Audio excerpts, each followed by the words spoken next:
Ever since I was little, I always heard and felt stuff from the supernatural. Nobody ever believed me about anything I told them.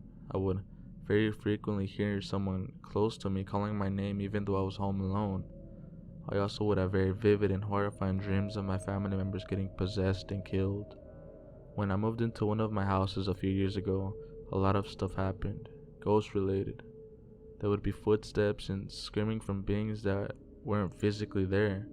Whenever I was home alone, I would hear footsteps and creaking. Once I decided to record the house while me and my mom went to the store, and it was chilling. There was a disfigured voice yelling and stomping around. We completely disregarded it and kept living there. Soon after, while my mom was home with me, something extremely horrifying happened. I was in my room playing on my phone, while my mom was in the living room. We both hear an extremely loud bang, almost as if a door had been slammed shut in the basement. My mom rushes into my room and puts my dresser in front of my door and tells me to call 911. They show up and we go downstairs but don't find anyone or any signs of a forced entry.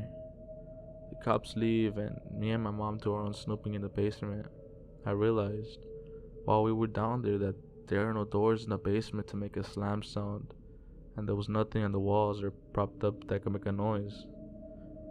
Right after, I told my mom that we heard sounds of a little girl crying in the ceiling. So while my mom tried to get into the ceiling to find out what had made the noises, I decided to record the room to see if I could see anything supernatural. As I panned the basement completely, there was a ball that had been thrown from where I was standing and disappeared after leaving the camera view all the way across the other side of the room. Neither me or my mom threw it, so we packed up and left. We moved soon after that, and ever since, I haven't heard the tormenting sounds of people walking.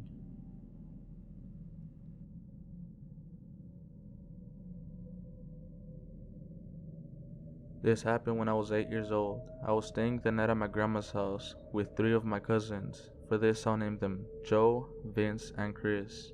We were all sleeping in the living room, and it was around 3 o'clock in the morning. We were kids, so we stayed up playing video games and having fun. Then my oldest cousin, Joe, said we should play a game of bravery. None of us wanted to back down, so we all agreed. My grandma had a strict rule of no one going into the backyard after dark.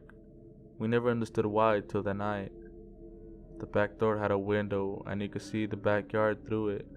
The challenge was to go outside and stand outside the door as long as you can and staring at the 5-foot fence in the dark. Us being the ages 12 through 7, we were scared, but no one is going to punk out. So my oldest cousin Joe started out first and was out there for 3 to 5 minutes, then came in and said he heard something on the other side of the fence. He ran inside shaking. We knew he was just trying to scare us to not go outside. However, we didn't back down. My cousin Vince was next. He went outside the door and was there for 2 minutes and said the same thing. I heard a man's voice. I was next. At this time, I was scared, but they did it, so I'm going to do it too. I stepped outside and started my timer. I wasn't there for 30 seconds and I hear, "Hey," coming from the fence that was 50 feet away from me. I was frozen with fear. I just stood there, thinking it's my imagination. Then I heard it again, but in a deep, more angrily voice. "Hey!" I got scared and made the worst mistake of my life. I replied, "I'm not supposed to talk to strangers." Then I got the most cringing response that I will remember to the day I die. "But you're in my house." This sent chilling waves up and down my body. Then I saw his hat started to peek over the fence, and it kept rising till I saw it. This man with a top hat and these empty reddish-orange eyes. His hands were gray with long fingernails.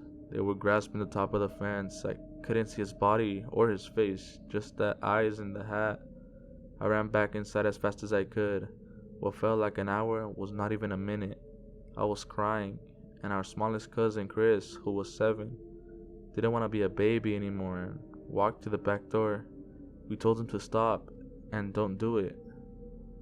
He was looking at us and shrugged, saying, "There's nothing out there. Y'all are just trying to scare me." As soon as he said that, that thing had its face on the back door window. He had the most crooked smile, his eyes, I'll never forget those eyes, staring at us as we started screaming. My grandma rushes over to see why we were still up. We told her what happened and what we saw. She beat the shit out of us. She asked, "Did anyone talk to him?" I was scared to tell her, but I had to. "I did, Grandma." She asked me, "What exactly did you say?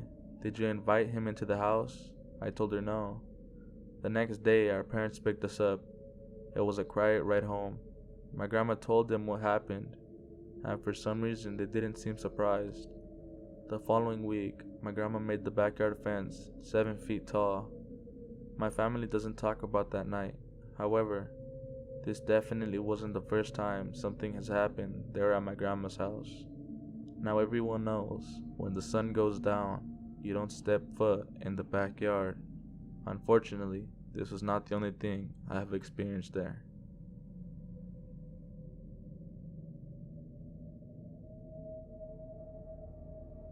When I was like 5, 6 years old, me and my family lived in a very old house.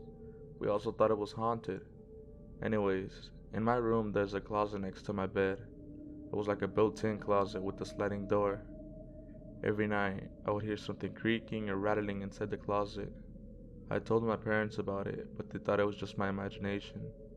One night, I was so scared I screamed for my parents, and they came into the room the exact second the closet noises stopped. They could see how freaked out I was, so they decided to spend the night in my room, seeing if it would make any more weird sounds. It did. They were obviously freaked out by this, so my dad bolted the door shut. If you're wondering, we got the stuff out and moved it into another closet first. That night, I was happy because I didn't hear any more noises, except I had this weird, vivid dream that I can still remember to this day. I dreamed of a man that was whispering in my ear, "Why? Why?" over and over. The next morning, I woke up and saw the closet door was open, bolts on the ground. I asked my mother and father why they cut the bolts off. They went pale. We moved houses in the next 6 months.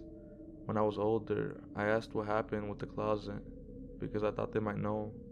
It turns out, a man in the mid 1950s hung himself in that closet because it turns out he was a serial killer and was about to get arrested.